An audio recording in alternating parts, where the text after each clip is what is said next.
မင်္ဂလာပါတဲလေးတို့မင်္ဂလာပါဒီနေ့ပြောချင်တဲ့ message ကတော့လေမင်းတို့ကဒီမင်းတို့တွေးနေတဲ့တစ်ဖက်သူနဲ့ကစစ်ဆက်ပါဖြစ်နိုင်တယ်ဆိုတာပြောပေးမယ်နော်ဒီဆိုဒီယက်ဆန်အရင်ကြည့်ပေးမယ်ဆိုဒီယ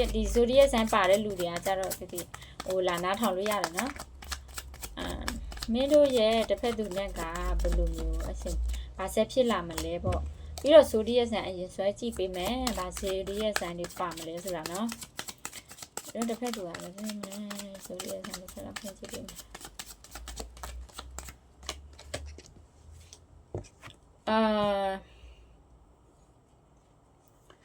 Libra air sign energy တွေမြင်ရနော်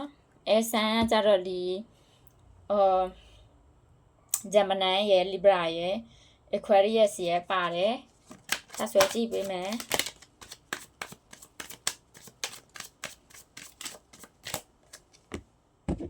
ဒါကြတော့ဒီ water sign လည်းပါတယ် water sign ကကြတော့ဟွာလေCancer Scorpio Pisces နော်နောက်တစ်ဖက်ဆက်ကြည့်အောင်ပါနောက်တစ်ခုကကြတော့ဒီ water sign ပဲနော်သုံးခုလား water sign ဒီ water sign ရဲ့ air sign ရဲ့ပါတယ်ပြီးတော့ဒီကိုယ့်ရဲ့မွေးနေ့အနောက်စာလုံးမှာဒီနေ့ကြတဲ့လူတွေလည်းပါတယ်မွေးနေ့အနောက်မှာဒီကိုကဒီ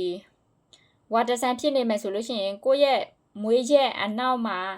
နေ့ကြတယ်ဆိုလို့ရှိရင် energy ကပို့ပြီးတော့တောင်ကိုက်နိုင်သေးတယ်ပြီးတော့နောက်တစ်ခုကကြတော့ဒီ3ကြတဲ့လူဆိုလို့ရှိရင်လည်း energy ပိုကိုက်နိုင်တယ်ပြီးတော့တစ်ခုကကြတော့ဒီ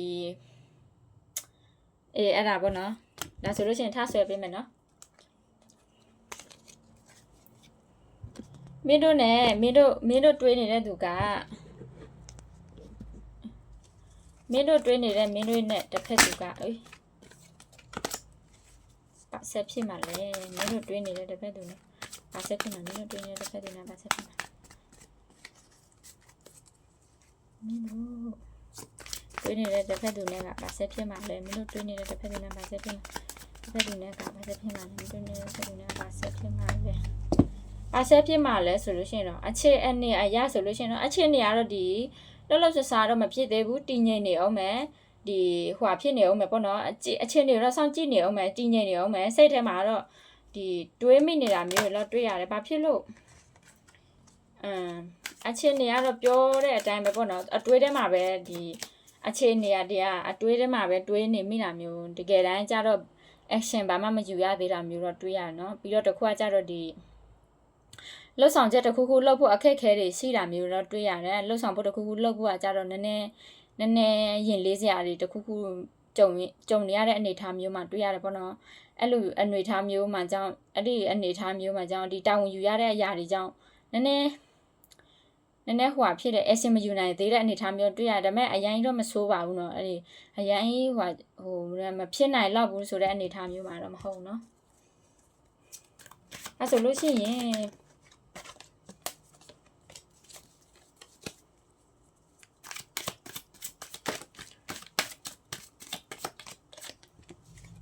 သူကကြတော့အမှန်တမ်းပြောရတယ်ဆိုလို့ရှိရင်မင်းတို့နဲ့ကသူစပြီးတော့ဟိုဟာမင်းတို့စပြီးတော့တတိထားမိနေပြီမင်းတို့စပြီးတော့စိတ်ဝင်စားနေပြီမင်းတို့စပြီးတော့ဒီမင်းတို့စီကိုလာချင်းမင်းတို့အဲ့လိုမျိုးစားကြိုက်နေပြီလို့ဒါမျိုးတော့တွေ့ရနော်မင်းတို့စားကြိုက်နေပြီမင်းတို့စိတ်ဝင်စားနေပြီမင်းတို့နဲ့တခုခုအဲ့လိုမျိုးပေါ့အသေးတော့အရာတွေကစတင်နေပြီဆိုတာပြောချင်တာမင်းတို့နဲ့ပတ်သက်ပြီးဒီခံစားချက်တွေစီလာပြီဆိုတာသူပြောချင်တာပေါ့နော်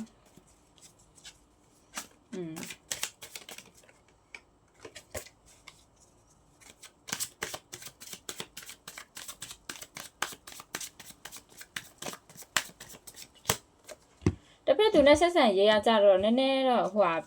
အဲ့လိုမျိုးတွေတပည့်သူကဒီအဓိကတချို့လူတွေမြင်ရတာကြတော့သူတို့ကနည်းနည်းအောင်မြင်မှုကိုတန်းတဲ့လူထဲမှာပါတယ်ဒီအဲ့လိုမျိုးပေါ့အချစ်ရေးဆိုတာထက်လေအချစ်ရေးဆိုတာထက်ဒီငွေရေးကြေးရေးဒါမှမဟုတ်ဒီအောင်မြင်ဖို့တခုခုကိုလွတ်ဆောင်ဖို့ဦးစားပေးနေတာမျိုးတွေတွေ့ရတယ်ပြီးတော့တခုခုကကြတော့သူကကြတော့ဒီအရင်သူများနောက်မလိုက်ချင်ဘူးပါအဲ့လိုမျိုးမိန်းကလေးတယောက်ကြိုက်တယ်ထားပါတော့ဒါပေမဲ့အရင်ဟာငါသူ့ပဲလိုက်ရမယ်မရရင်တော့ဟိုဟာဖြစ်ရမယ်တရားဖြစ်ရမယ်ထိတ်တယ်မှာမရှိဘူးသူကကြောက်နေနေ strong ဖြစ်တယ်အောင်မြင်မှုပိုင်းတိုင်းကို အဲ့လိုမျိုးအောင်မြင်တဲ့အရာတာကိုအောင်မြင်တာကိုလိုချင်တာမျိုးအဲ့ဒီအခါကျတော့ဒီမိန်းကလေးကိစ္စမှာပတ်သက်ပြီးဆိတ်တော့ဆိတ်ပေမဲ့လူကကြတော့အဲ့လိုမျိုးကြီးအရန်အဲ့လိုမျိုးကြီးဟာငါလိုချင်ပါတယ်အဲ့လိုမျိုးအဲ့အရန်မပြဘူးပေါ့နော်အေးအဲ့လိုမျိုးအနေထားမျိုးတော့တွေ့ရနော်သူမင်းတို့နဲ့ပတ်သက်ပြီးတော့ဒါသူဖြစ်နေတဲ့ခံစားချက်တွေပေါ့နော်ဒါဆိုသူမင်းတို့ကိုကြိုက်လားဆိုတာတစ်ချက်လောက်ဆွဲကြည့်ပေးမယ်နော်သူမင်းတို့ကိုကြိုက်လားဆိုလို့ရှိရင်တော့ဖိုင်းရဒီ The Handman ဆိုတော့လေကြိုက်တော့ကြိုက်တယ်ဒါပေမဲ့အဲ့လိုမျိုးမကြိုက်အောင်တော့နေတာမျိုးတော့တချို့လူကြတာသူမကြိုက်မအောင်နေတာမျိုးလားမသိဘူးနော်ကြိုက်တော့ကြိုက်တယ်ဒါပေမဲ့မကြိုက်မအောင်နေတယ်ဘာဖြစ်လို့လဲဟင်မကြိုက်မအောင်နေတယ်အဲ့လိုမျိုးပေါ့ကိုမကြိုက်မအောင်နေတာမျိုးလဲပါတယ်ပြီးတော့တခုကကြတော့ဒီစိတ်ထဲမှာရှိသမျှခံစားချက်ကိုအဲ့လိုမျိုးအပြင်ပန်းနဲ့ထုတ်ဖော်ပြတာမတူစိတ်ထဲမှာအရင်ကြိုက်ပါတယ်ဆိုပြီးတော့ဖြစ်နေတယ်ဆိုလို့ရှိရင်တော့အပြင်မှာထုတ်ဖော်ပြတာမချစ်စိတ်မဝင်စားဘူးအရင်စိတ်မဝင်စားဘူးအရင်မကြိုက်ဘူးပေါ့နော်တကယ်လို့အပြင်ပန်းမှာအရင်အပြောကောင်းနေတယ်အရင်ကြိုက်နေတယ်ဆိုလို့ရှိရင်တော့အတွင်းဘက်မှာကျတော့တိတ်မချစ်ဘူးဆိုတာမျိုးသဘောဖြစ်နေတယ်နော်တကယ်လို့အပြင်ပန်းမှာမချစ်ပြဘူးဆိုလို့ရှိရင်အတွင်းဘက်မှာတော့နည်းနည်းကြိုက်တယ်ပေါ့နော်အေးအဲ့လိုမျိုးပြောချင်တာပြီးတော့သူကနည်းနည်းအချင်းနဲ့ပတ်သက်ပြီးတော့ကြောက်တဲ့ထဲမှာတော့ရှိတယ်အချစ်ရည်နဲ့ပတ်သက်ပြီးတော့ trauma ရဖူးတဲ့အရာတွေရှိတယ်ပြီးတော့အချစ်ရည်နဲ့ပတ်သက်ပြီးတော့သူကြောက်တဲ့အရာတွေရှိတယ်အဲ့ဒါကြောင့်မလို့သူဟို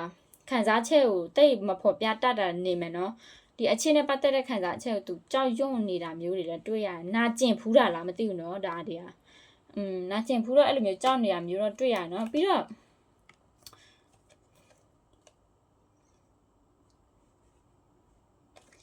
သူမင်းနဲ့ပတ်သက်ပြီးတော့လေမင်းတို့လေမစိတ်မဝင်စားဘဲတော့မနေနိုင်ဘူးစိတ်ဝင်စားပါတယ်မစိတ်ဝင်စားဘဲနဲ့တော့မနေဘူးစိတ်ဝင်စားတယ်ဒါပေမဲ့အစင်ယူလားဆိုတော့လေအစင်တော့ယူချင်တယ်ဒါပေမဲ့သူ့ရဲ့ပိုင်းတိုင်းတော့သူရအောင်သွားချင်သေးတာမျိုးလည်းတွေ့ရတယ်ပြီးတော့တစ်ခါကျတော့ဒီငငယ် retro မှာကြောင့်အချစ်တွေပါတိတ်ရောမယုံကြည်တာမျိုးလည်းတွေ့ရတယ်ဒီလူလူစိတ်ခံစားချက်တစ်မျိုးလူကအပြောတစ်မျိုးအလုပ်တစ်မျိုးအဲ့လိုမျိုးဖြစ်နေတယ်ကိုယ်စိတ်ကိုအဲ့လိုမျိုးအရင်အဲ့လိုမျိုးမဖော်ပြရဲဘူးပေါ့နော်ရဲလိုမျိုးဖြစ်နေတယ်ဒါသူ့ရဲ့ energy ပေါ့နော်ဒါပေမဲ့သူမင်းတို့စိတ်ဝင်စားလားဆိုလို့percent နဲ့ပေးရမယ်ဆိုလို့ရှိရင်လေမင်းတို့90ရာခိုင်နှုန်းတော့စိတ်ဝင်စားတယ်လို့မြင်ရနော်90ရာခိုင်နှုန်းတော့ကြိုက်တယ်အဲ့လိုမျိုးဒါပေမဲ့ကြိုက်တယ်ပေါ့နော်စိတ်ဝင်စားတယ်အဲ့လိုမျိုးတော့တွေ့ရတယ်ပြီးတော့သူရဲ့ဒီ next action ကမင်းတို့အပေါ်နဲ့ပတ်သက်ပြီးသူရဲ့ next action ပါလဲဆိုလို့တစ်ချက်လောက်ဆွဲကြည့်ပြီနော်သူရဲ့ next action က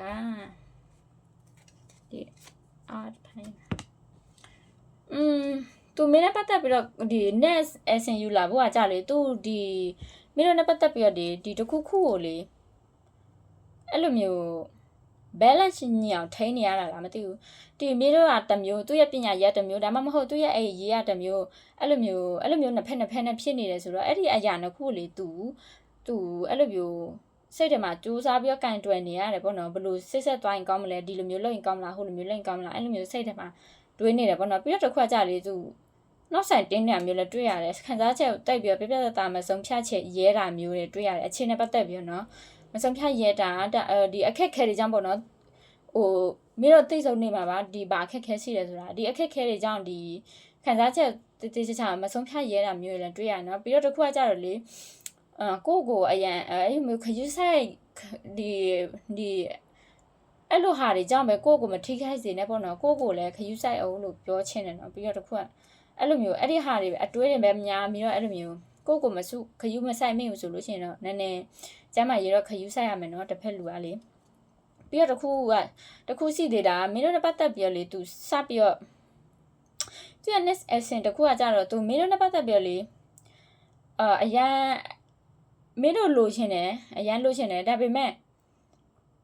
မလောက်ဆောင်ဖြစ်သေးတာအဲ့လိုမျိုးမင်းတို့ကြိုက်တယ်လိုချင်တယ်ဒါပေမဲ့မလောက်ဖြစ်ဘူးကြိုက်တယ်ချစ်တဲ့အနေထားမှာပဲ propose လုပ်လာဆိုတော့လည်းမလောက်ဖြစ်တဲ့အနေထားမျိုးမှာတွေ့ရတယ်ကြိုက်လားဆိုတော့လည်းကြိုက်တယ်လွမ်းလားဆိုတော့လွမ်းတယ်အထီးကျန်လားဆိုတော့အထီးကျန်တယ်သူ့လွမ်းရင်လည်းအထီးကျန်လာတယ်အဲ့လိုမျိုးတွေခံစားချက်တော့ရှိရတာပဲမဲ့မဖြစ်သေးဘူးဆိုတော့စိတ်ထဲမှာငါမဖြစ်သေးပါလားဆိုပြီးတော့တခုခု အာယုံများပြီးတစ်ခုခုခံစားချက်များပြီးတစ်ခုခုအတွေးများပြီးတော့အဲ့လိုမျိုးဟိုစစ်မဆက်ဖြစ်သေးတာပြောအဲ့လိုမျိုးဖြစ်နေနော်ဒါဆိုမင်းတို့သူနဲ့ပေါင်းဖက်ရမှာလားဆိုတော့ချက်ကြည့်ပေးမယ်နော်နောက်ဆုံးဖိုင်လေးဆွဲကြည့်ပေးမယ်မင်းတို့နှစ်ယောက်ကိုဒီဆက်ဆံရေးကကိုလိုချင်တဲ့အတိုင်းတာထိကိုရောက်မှာလားမင်းတို့ဆက်ဆံရေးလိုချင်တဲ့အတိုင်းတာထိရောက်မှာလားမင်းတို့နှစ်ယောက်ဆက်ဆံရေးကိုလိုချင်တဲ့အတိုင်းတာထိရောက်အောင်သွားနိုင်မှာလား Oh my god ဒါတော့လေပြောကြတော့မလို့တော့နော်ပြလိုက်တော့မယ်ဒီဟာရဲ့ဒီဖိုင်ဒီတားတော့တွေပါအမြင်နဲ့ကြီးတဲ့လူတွေဆိုလို့ရှိရင်သိမှာပါနော်ဒီ the lovers နဲ့ဒီ 401ဆိုတော့လေ401ဆိုတော့အဲ့လိုမျိုးအခြေအနေကတော့ပြောတဲ့သိတဲ့အတိုင်းပဲအရင်ကကောင်းမှုပါတယ်မင်းတို့နေအောင်စစ်ဆက်သွားရမှာလားဆိုရင်တော့တေချာပေါက်ပါတေချာပေါက်စစ်ဆက်သွားရမယ်တေချာပေါက်ကိုပျော်ရွှင်ရမယ်တေချာပေါက်တွေးဆိုရလိမ့်မယ်တေချာပေါက်ကိုတူနေရလိမ့်မယ်ပေါင်းဖက်ရလိမ့်မယ်ပျော်ရွှင်ရလိမ့်မယ်လိုချင်တဲ့တိုင်းတာဒီတစ်ခုရောက်လိမ့်မယ်နေတော့ဒီတရားရကန်တော့သူနဲ့နေချင်တယ်ဆိုလို့ရင်တရားရကန်တော့ရမယ်စစ်စရကန်တော့သူနဲ့နေချင်တယ်ဆိုလို့စစ်စရကန်တော့ရမယ်မင်းတို့စိတ်ထဲမှာစစ်တဲ့အတိုင်းအကုန်ဖြစ်လာမယ်ပြီးတော့တစ်ခုကကြတော့လေမင်းတို့နေရတဲ့အတက်ရဲ့ရည်စက်အကြောင်းတွေလည်းပါတယ်ဒီမင်းတို့နေရရဲ့ဆုံတွေးမှုကလေအတက်ရဲ့ရည်စက်အကြောင်းတစ်ခုလာပြီးတော့ဆုံတွေးတာမျိုးတွေလည်းတွေးရတယ်အဲ့ဒါကြောင့်မလို့မင်းတို့ကဘလောက်ပဲအဲ့လိုမျိုးဝေးနေပါစေတော့စိတ်ရတော့စိတ်ချင်းရတော့နှိမ့်ဆက်နေမှာပဲအဲ့တော့တရားနဲ့တရားလေကြိုက်နေမှာပဲအဲ့တော့တနေ့တစ်ချိန်မှာဆိုလို့ရှိရင်ပြန်ပေါင်းဖက်ရမှာပဲဒါကတော့ဖြစ်လာမယ်ဟာအဲ့လိုမျိုးမင်းတို့နေရာကန်ကြမှာပေါ့နော်ဒါဆိုလို့ရှိရင်အားလုံးပဲကျေးဇူးအများကြီးတင်ပါတယ်နော်လာကြည့်ပေးတဲ့အတွက်လေဒီပြီးတော့တစ်ခုကကြတော့လေဆိုဒီယက်ဇန်တွေကလေအရင်တော့ဟိုထောက်ခဲ့တဲ့ဟာတွေလေကိုရဲ့ဆိုဒီယက်ဇန်မပါဘူးဆိုလို့ရှိရင်ကို energy နဲ့မကိုက်ဘူးမကိုက်နိုင်ဘူးလို့မထင်လိုက်ပါနဲ့တချို့ကြတော့လေဇိုဒီယက်ဇန်ကမပါဘူးဆိုပေမဲ့ဒီ energy ကိုက်နေတော့ဟိုယူလို့ရပါတယ်နော်ဒီ energy ကို energy ပါဆိုပြီးတော့ယူလို့ရပါတယ်အဲ့ဒါကြောင့်အားလုံးပဲကျေးဇူးတင်ပါတယ်နော်လာကြည့်ပေးတဲ့တယောက်ချင်းစီတိုင်းအတွက်လည်းအားလုံးကျေးဇူးတင်ပါတယ်ရှင်